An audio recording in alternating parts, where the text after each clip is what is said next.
है गुजरने वाली हवा, बता मेरा इतना काम करेगी क्या। मेरे गांव जा, मेरे दोस्तों को सलाम दे। मेरे गांव में है जो ओ कली, जहाँ रहती है मेरी दिलरुबा, उसे मेरे प्यार का जाम दे। वहीं थोड़ी दूर है घर मेरा, मेरे घर में है मेरी बूढ़ी माँ, उसके पैरों को चूम के उसके बेटे का नाम ले।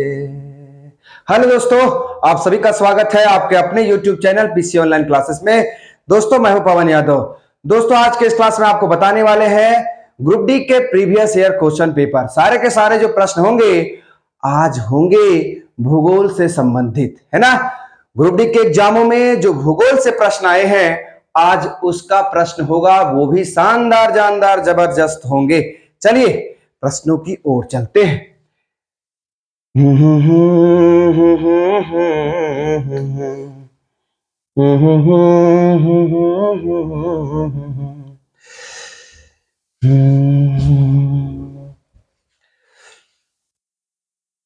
तो मेरे प्यारे भाई बहनों, आज के इस क्लास का पहला प्रश्न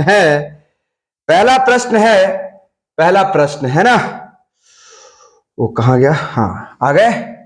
चलिए तो मेरे प्यारे भाई बहनों, सारे के सारे जो प्रश्न होंगे वो धाकड़ होंगे। डिजाइन सॉरी,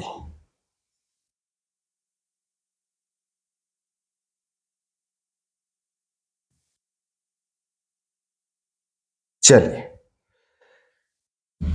तो मेरे प्यारे भाई बहनों, पहला प्रश्न कहता है निम्न में से कौन सा भारत का सबसे ठंडा आवासीय स्थान है।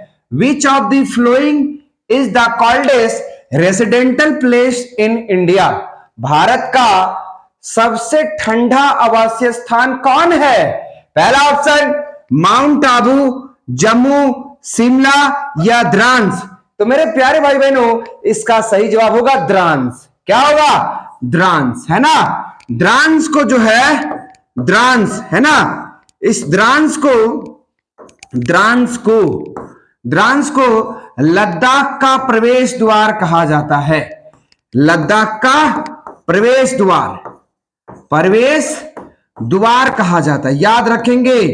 लद्दाख को क्या कहा जाता है? सॉरी, द्रांस को लद्दाख का प्रवेश द्वार कहा जाता है। द्रांस को लद्दाख का प्रवेश द्वार माना जाता है, याद रखेंगे। तो भारत का सबसे ठंडा आवासीय स्थान कौन है? तो वो है द्रांस, है ना। और याद रखेंगे द्रांस को लद्दाख का प्रवेश द्वार कहा जाता है। ये प्रश्न बहुत धाकड़ है भैया, है ना। चलिए आगे की ओर चलते हैं। द्रांस को लद्दाख का प्रवेश द्वार कहा जाता है ना। अगला प्रश्न आ गया। अगला प्रश्न कहता है कर्क रेखा भारत के इनमें से किस राज्य से होकर नहीं गुजरती है। The Tropic of Cancer does not pass through which of the flowing states of India, है ना।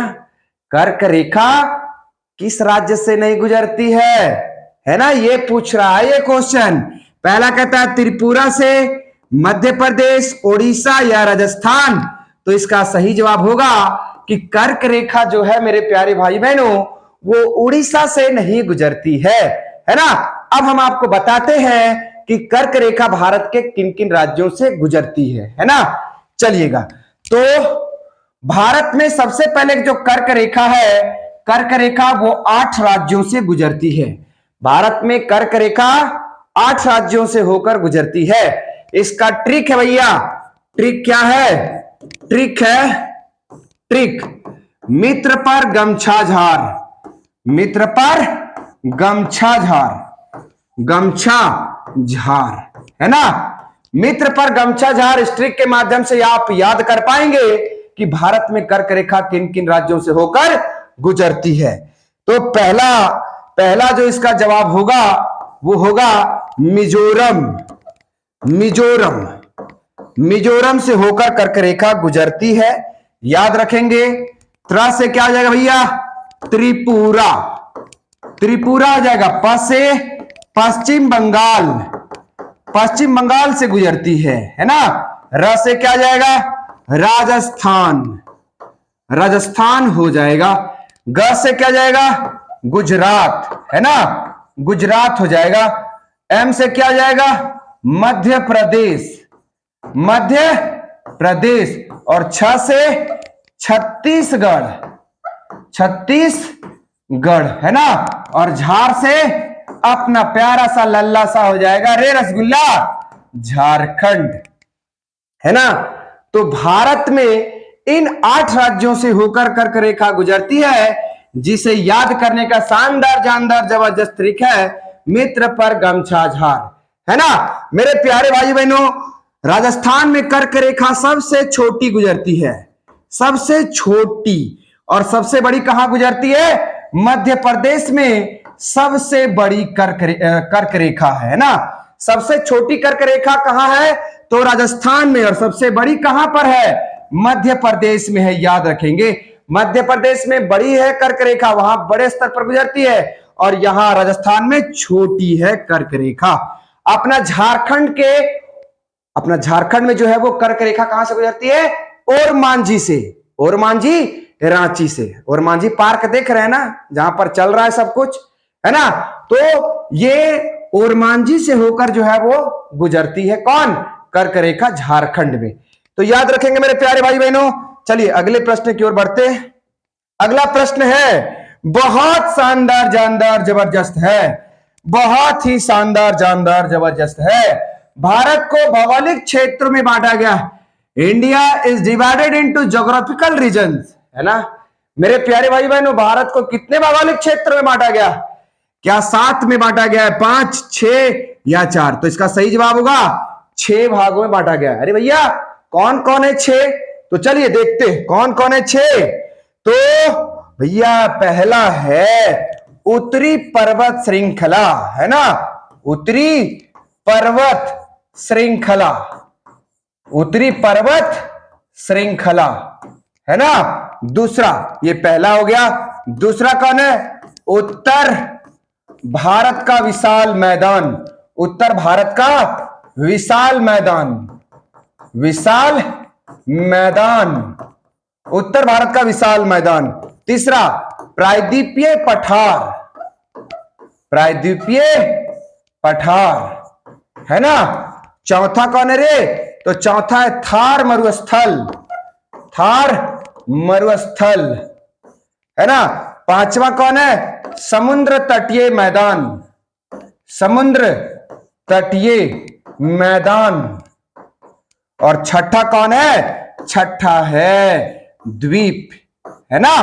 तो मेरे प्यारे भाई बहनों, याद रखना है कि भारत को कितने भौगोलिक क्षेत्रों में बांटा गया है? तो 6 क्षेत्रों में बांटा गया है। पहला कौन है? उत्तरी पर्वत श्रृंखला। दूसरा उत्तर भारत का विशाल मैदान। तीसरा प्रायद्वीपीय पठार। चौथा थार मरुस्थल। पांचवा समुद्र तटीय मैदान। और छठा है द्वीप। बात समझ में आया रे रसगुल्ला? तो एक बार फॉलो करो अगर आप लोग देख रहे होंगे।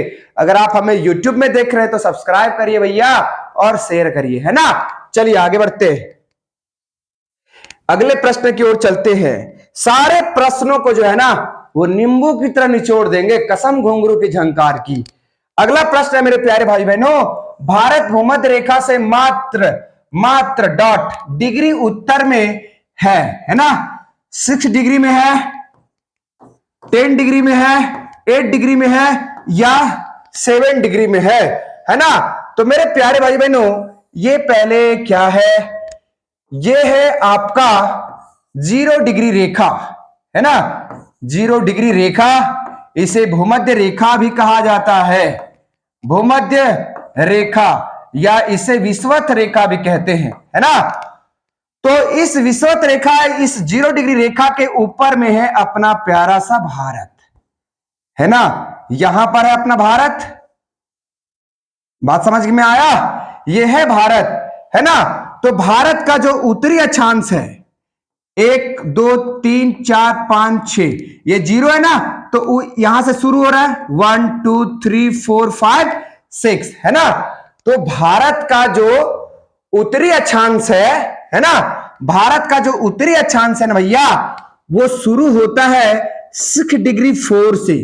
6 डिग्री 4 उत्तरी अक्षांश, उत्तरी अक्षांश 6 डिग्री 4 उत्तरी अक्षांश, या 8 डिग्री 4 उत्तरी अक्षांश, है ना। 8 डिग्री 4 उत्तरी अक्षांश, है ना।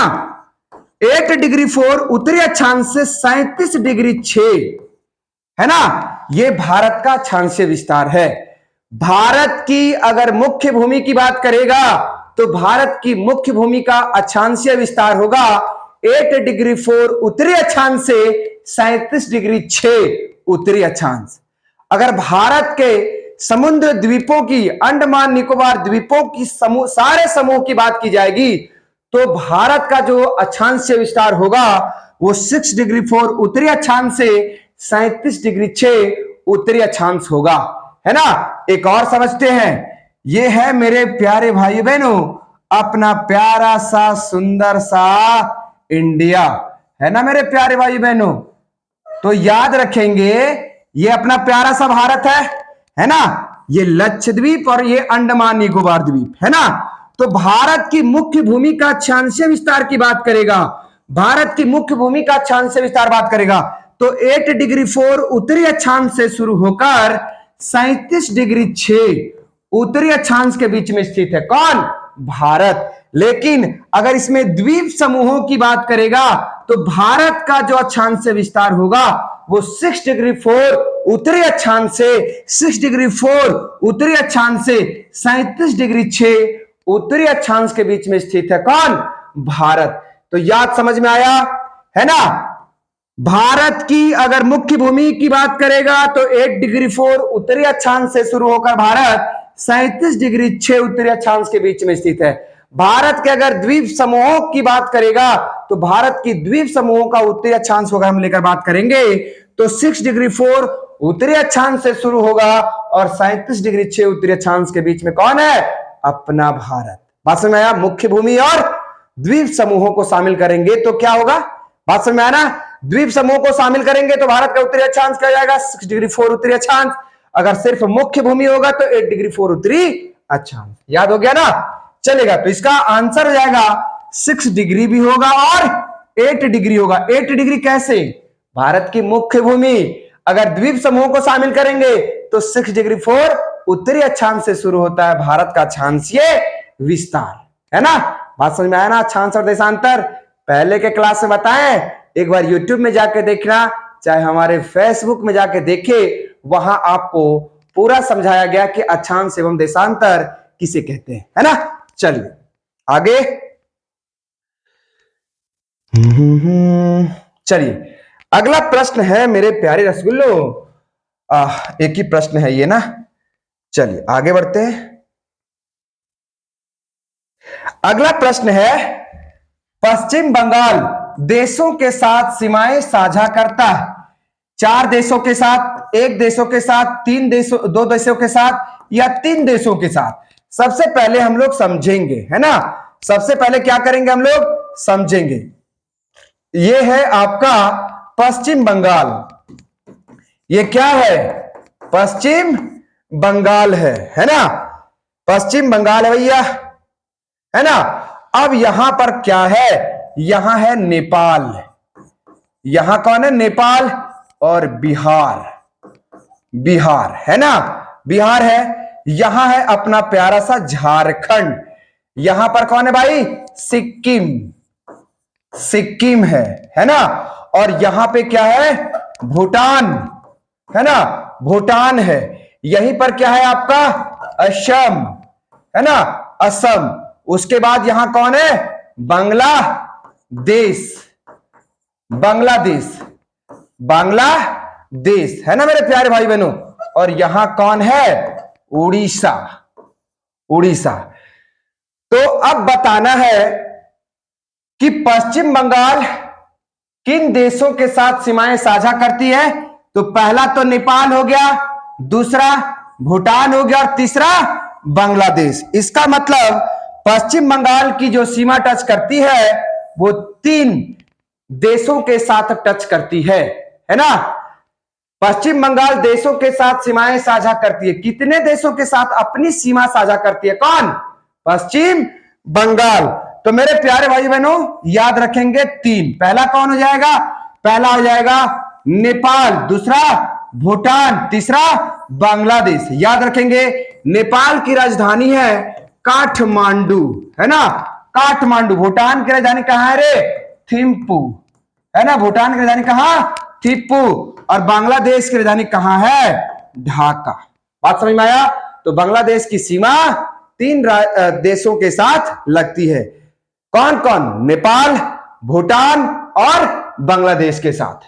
ठीक है, चलिए मेरे प्यारे भाई बहनों सारे प्रश्नों को तोड़ देंगे, फोड़ देंगे। चलिए अगला प्रश्न है क्वेश्चन नंबर 7। निम्नलिखित में से कौन सा राज्य नेपाल के साथ अपनी सीमा साझा नहीं करता है? पहला ऑप्शन उत्तर प्रदेश, हिमाचल प्रदेश, उत्तराखंड, बिहार, है ना। तो कौन होगा इसका सही जवाब? है ना। तो मेरे प्यारे भाई बहनों पहले हम लोग समझते हैं, ये देख रहे ना, ये चापट सा है नेपाल, इसी तरह से है।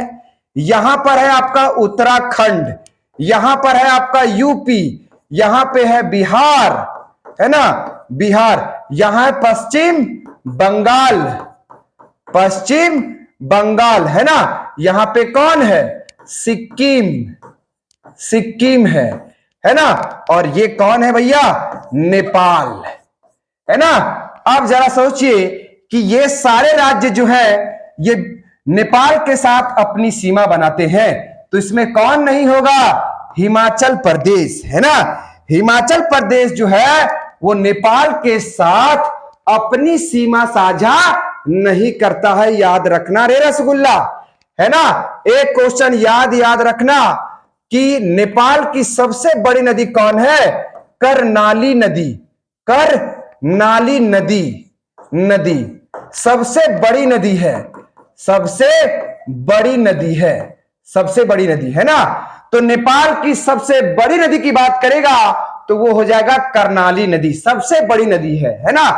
तो निम्नलिखित में से कौन सा राज्य नेपाल के साथ अपनी सीमा साझा नहीं करता है? तो हिमाचल प्रदेश। उत्तराखंड नेपाल के साथ सीमा बनाएगा, यूपी भी बनाएगा, बिहार, पश्चिम बंगाल और सिक्किम भी बनाएगा, है ना मेरे प्यारे भाई बहनों। तो ये प्रश्न क्लियर हुआ। नेपाल की सबसे बड़ी नदी याद रखना करनाली नदी। चलिएगा आगे, क्वेश्चन नंबर 8 कहता है, क्या कहता है रसगुल्ला सा क्वेश्चन? भारत के पूर्व में पड़ोसी देश है, it is neighbouring country to the east of India. पहला कौन? नेपाल, श्रीलंका, चीन या बांग्लादेश? तो भैया इसका सही जवाब होगा बांग्लादेश। कैसे रे रसगुल्ला? ये अपना प्यारा सा इंडिया जल्दी से बनाओ ना, ये अपना प्यारा सा इंडिया तुरंत बनाओ, है ना। ये इंडिया बन गया। यहां कौन है रे? सॉरी, यहां पर मानिएगा, यहां कौन है? बांग्लादेश, जिसकी राजधानी कहां है? ढाका है। ये कौन सा दिशा है? ये पूर्व है। ये कौन है? ये उत्तर है। ये कौन है? ये दक्षिण दिशा है और ये पश्चिम दिशा, है ना। क्वेश्चन क्या बोलता है? भारत के पूर्व पड़ोसी देश कौन? तो भारत के पूर्व पड़ोसी देश कौन है? ये ससुरा बांग्लादेश है, जहां पर हिंदुओं को सताया जा रहा है। सारे बांग्लादेशी घुसपैठिए अपने झारखंड के हजारीबाग क्षेत्र में भी घुस गए हैं और सारे के सारे जनसंख्या बढ़ा रहे हैं ये, है ना। इनको कुछ करना है नहीं, बच्चा पैदा करना है कच कच्चा के। साले अपने तो 2 हैं, जब तक उसकी बीबी बुढ़ी नहीं हो जाएगी तब तक ये साले बच्चा पैदा करते रहेंगे, जब तक साला इसका एनर्जी खत्म ना हो। याद रखना भाई। तो ये बांग्लादेशी घुसपैठियों को कहीं ना कहीं झारखंड से भगाना है, पूरे देश से भगाना है। बात समझे? नहीं तो ये आने वाले दिनों में पूरे देश का माहौल खराब करेंगे ये बांग्लादेशी घुसपैठिए। याद रखिएगा मेरे प्यारे भाई बहनों। तो चलिएगा आगे बढ़ते। साले हम 2 हमारे 12 ये कर रहे हैं, साले इतना पैदा कर रहे हैं बच्चे यहां। चलिएगा, अगला क्वेश्चन है मेरे प्यारे भाइयों बहनों, है ना, भारत और चीन के बीच की सीमा रेखा का क्या नाम है? 24वीं समांतर रेखा, मैकमोहन रेखा, डुरंड रेखा या रेडक्लिफ रेखा? तो इसका सही जवाब होगा मैकमोहन रेखा। भारत और चीन के बीच जो सीमा बनाता है उसको बोलते हैं मैकमोहन रेखा, है ना। क्या बोलते हैं? मैकमोहन रेखा। कुछ और को देखते हैं हम लोग मेरे प्यारे भाई बहनों, है ना। पहला जो है वो कौन है? मैकमोहन रेखा। मैकमोहन रेखा, मैकमोहन रेखा, ये किसके किसके बीच में? भारत और चीन के बीच। भारत और चीन के बीच ये सीमा बना दिया, इसके बीच में कौन? मैकमोहन रेखा, है ना, याद रखेंगे। वही दूसरा है डुरंड रेखा। डुरंड रेखा, ये डुरंड रेखा किसके बीच सीमा बनाएगा भैया? तो ये पाकिस्तान, पाक और अफगानिस्तान, AFG शॉर्टकट में लिख दे रहे। तो डुरंड रेखा जो है ये पाकिस्तान और अफगानिस्तान के बीच में सीमा बनाती है। रेडक्लिफ रेखा, रेडक्लिफ रेखा, है ना, ये किसके साथ सीमा बनाता है भाई? तो ये बनाता है इंडिया और पाकिस्तान के बीच में। इंडिया और पाकिस्तान के बीच में बनाता है। 38वीं समांतर रेखा, 38वीं समांतर, है ना, समांतर, पैरेलल लाइन बोलते हैं इसको इंग्लिश में प्यार से। 38वीं समांतर रेखा किसके साथ सीमा बनाती है ये? तो जर्मनी, उत्तर कोरिया और दक्षिण कोरिया के बीच। उत्तर कोरिया, है ना, उत्तर कोरिया और दक्षिण कोरिया के बीच सीमा बनाता है। उत्तर कोरिया और दक्षिण कोरिया, है ना, याद रखेंगे। तो 38वीं समांतर रेखा जो है वो उत्तर कोरिया और दक्षिण कोरिया के बीच में सीमा बनाती है। वही मैगिनॉट रेखा की बात करेंगे, मैगिनॉट रेखा की बात करेंगे तो मैगिनॉट रेखा जो है मेरे प्यारे भाई बहनों ये फ्रांस और जर्मनी, फ्रांस और जर्मनी के बीच में सीमा रेखा बनाती है। फ्रांस और जर्मनी के बीच में सीमा रेखा बनाती है। मैनरहीम रेखा, मैनरहीम रेखा, है ना, ये मैनरहीम रेखा जो है ये रूस और फिनलैंड के बीच सीमा बनाती है। रूस और फिनलैंड, फिनलैंड के बीच में सीमा बनाती है। रूस और फिनलैंड के बीच में हिंडनबर्ग रेखा, हिंडनबर्ग रेखा, ये हिंडनबर्ग रेखा जो है, ये हिंडनबर्ग रेखा जो है ये जर्मनी और पोलैंड के बीच में सीमा बनाती है। पोलैंड, पोलैंड के बीच में सीमा बनाती है, जर्मनी और पोलैंड के बीच में। तो मेरे प्यारे भाइयों बहनों, जब तक सारे ऑप्शनों को, सारे प्रश्नों को तोड़ेंगे नहीं तब तक हम लोग छोड़ेंगे नहीं। तो भारत और चीन के बीच की सीमा रेखा का क्या नाम है? तो क्या नाम है? मैकमोहन रेखा। ऑप्शन 8, 9 का ऑप्शन नंबर बी सही जवाब होगा। और को जानते हैं, मैकमोहन रेखा भारत और चीन के बीच सीमा बनाती है। डुरंड रेखा पाकिस्तान और अफगानिस्तान के बीच सीमा बनाती है। रेडक्लिफ रेखा इंडिया और पाकिस्तान के बीच सीमा बनाती है। 38वीं समांतर रेखा उत्तर कोरिया और दक्षिण कोरिया के बीच सीमा बनाती है। मैगिनॉट रेखा फ्रांस और जर्मनी के बीच में सीमा बनाती है। मैनरहीम रेखा रूस और फिनलैंड के बीच में सीमा बनाती है। हिंडनबर्ग रेखा जर्मनी और पोलैंड के बीच में अपनी सीमा बनाता है। बात समझ में आया रसगुल्ला? सारे के सारे प्रश्न बहुत ही इंपॉर्टेंट है मेरे प्यारे भाई बहनों। दिल में नहीं, दिमाग में ये सारे को रखना होगा। कहीं ना कहीं ये प्रश्न पूछे जाते हैं, हर बार, हजार बार, लाख बार पूछे जाते हैं। इसलिए इसको क्या करना है? रट लेना है, दिमाग में नहीं, है ना, एकदम खोपड़िया में इसको घुसा देना है। चलिएगा आगे बढ़ते हैं। अगला प्रश्न है मेरे प्यारे भाई बहनों, भारत की सबसे बड़ी खारे पानी की झील किस राज्य में स्थित है? पहला गुजरात, उड़ीसा, महाराष्ट्र या असम? इसका सही जवाब होगा उड़ीसा में, है ना। इसका सही जवाब क्या होगा? उड़ीसा में होगा, उड़ीसा में। मेरे प्यारे भाई बहनों सीधी सी बात है, ओडिशा, ओडिशा में है कौन? चिल्का झील है, चिल्का झील, चिल्का झील। याद रखेंगे 1100 वर्ग किलोमीटर में फैला हुआ है। कितना? तो याद रखेंगे 1100 वर्ग किलोमीटर में फैला हुआ है, 1100 वर्ग किलोमीटर में फैला है ना। मेरे प्यारे भाई बहनों, ये भारत का पहला वेटलैंड है, भारत का पहला वेटलैंड है ना, याद रखिएगा, वेटलैंड है ना। तो मेरे प्यारे भाई बहनों, भारत की सबसे बड़ी खारे पानी की झील किस राज्य में स्थित है? ओडिशा में स्थित है। उसका क्या नाम है? चिल्का झील। करे कितना किलोमीटर में फैलल है? 1100 वर्ग किलोमीटर में फैलल है। ये भारत का कौन सी है रे रसगुल्ला? भारत का पहला वेटलैंड है। याद रखना इसको खोपड़िया में कि भारत का पहला वेटलैंड कौन? तो चिल्का झील, जो कहां पर है? उड़ीसा में। कितना किलोमीटर में फैलल है? 1100 वर्ग किलोमीटर में फैला हुआ है। चलिए मेरे प्यारे बच्चों, आगे चलते हैं। अगला प्रश्न है क्वेश्चन नंबर 10। निम्न हिमालय और शिवालिक के बीच स्थित अनुदैर्ध्य घाटी को क्या कहा जाता है? What is the longitudinal valley located between the lower Himalayas and the Shivalik called? मेरे प्यारे भाई बहन, थोड़ी थोड़ी इंग्लिश तो होनी चाहिए ना। पहला ऑप्शन बुंग्याल कहा जाता है, प्यारा कहा जाता है, दून कहा जाता है, मार। तो इसको क्या बोलते हैं? दून कहा जाता है ना। तो याद रखेंगे मेरे प्यारे भाई बहनों, ये है घाटी, है ना। इधर क्या है? ये सारे के सारे समतल मैदान है। क्या है? समतल भूमि, समतल। और इधर भी क्या है भैया? ये भी है आपका समतल भूमि, समतल, है ना। तो दो समतल मैदानों के बीच में जो स्थित होता है उसे बोलते हैं घाटी बोलते हैं। दो समतल मैदानों के